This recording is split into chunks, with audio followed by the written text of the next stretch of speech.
Here are some tips to help you choose the right DJ controller.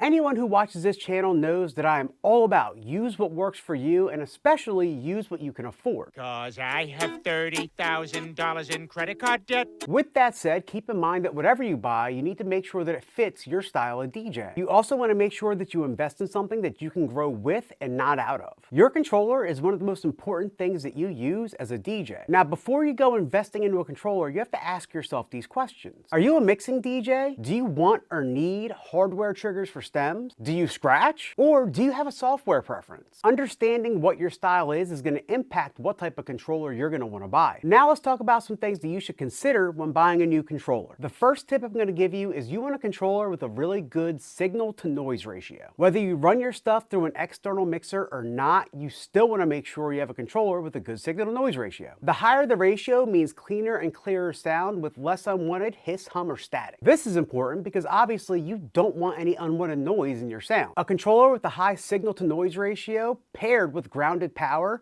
is the first steps you can take to having cleaner and clearer sound. Remember though, you're only as strong as your weakest link. So make sure that the rest of your equipment that you're using also has a really good signal to noise ratio.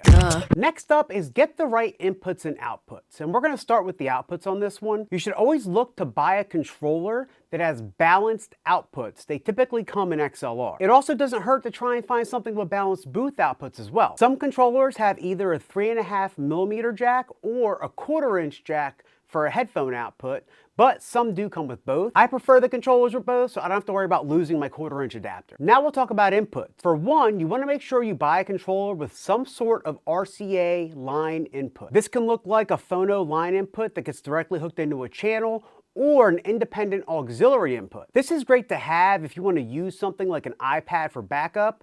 All you have to do is buy an RCA to 3.5mm cable, hook it up to your channel or auxiliary input, and you have a solid backup solution just in case something happens to your computer. Next, you definitely want to make sure you get a balanced microphone input. Remember, when you're looking for a controller, specifically looking at inputs and outputs, you want to get something that you can grow into. You might not need a booth output right now, but when you do need it, it's going to be really nice to have. The next tip is you want to get something with really good build quality. Generally speaking, the more money you invest into a controller, the more quality the components are going to be both inside and out of that controller. You want to make sure you get something that can handle the rigors of transporting it along with being used in harsh environments. If you're a bedroom DJ, this doesn't matter, but if you're a DJ that plays out often, you want to make sure you get a controller that can handle the abuse. You also want to consider the size of the controller. If you're going to be moving it a lot, you might want something that's a little more portable. For an example, I own a Pioneer DDJ Rev 7. Now, that controller is already big. Then I added a case to it, and now it's massive. That's a huge bitch!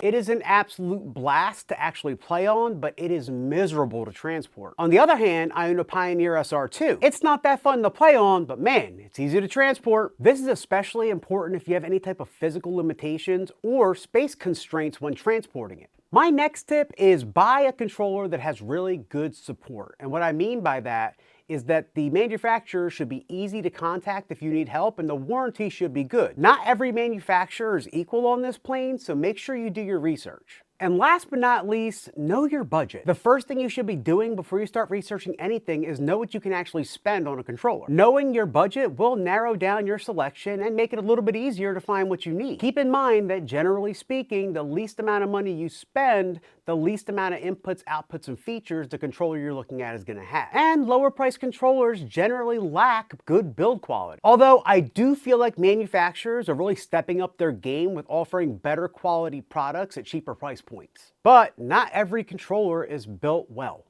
Here's a bonus tip. Read reviews. Ask other DJs. Remember that all opinions are subjective. It's up to you to do your due diligence and find what's going to work for you within the means of your budget. When budgeting for a DJ system, you should always consider buying a nicer, more robust controller. Go with something that meets your needs with inputs and outputs now and for the future. Make sure you get something that can take abuse on the road. And remember, you want something you can grow with and not out of. If you made it to the end of this video, I'd like to say thank you so much for watching. If you found anything valuable, please subscribe to the channel. I have a ton of videos on the channel already going over the tech that we use as DJs, with a lot more coming down the pipeline. And drop me a comment. What kind of controller do you use, and what made you choose that specific controller? I'm Seth Velez, aka DJ Seth V. This is DJ Tech Tips. Thank you for watching, and we out!